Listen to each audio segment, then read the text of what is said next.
Now, although crime is down in America at this time of crisis, gun sales are up as Americans worry about personal safety. Jane O'Brien reports.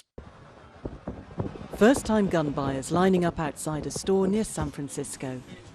It's a scene replicated across the country as Americans stock up on what some consider essential items. We want to feel safer.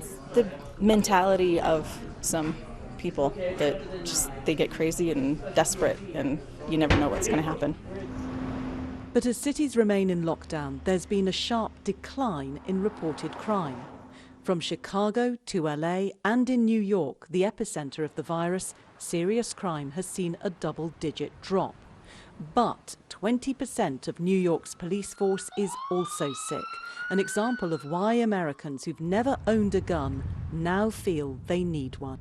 You have a lot of police officers or first responders right now that are ill and are on the streets to be able to help people protect themselves. So you look at the violent crime going up, you look at first responders not being necessarily being able to be there.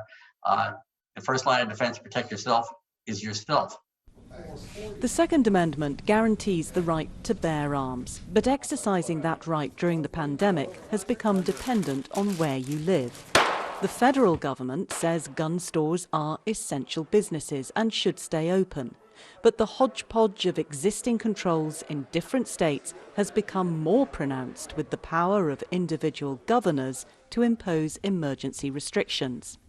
In the United States, we have the freedom of assembly, we have the Second Amendment freedom, we have freedom of religion. They can't just shut down and shred the Constitution because of a virus. Attorney Andrew Kutcher is suing the state of Massachusetts, where the governor has ordered the closure of gun stores as part of measures to control the spread of the coronavirus.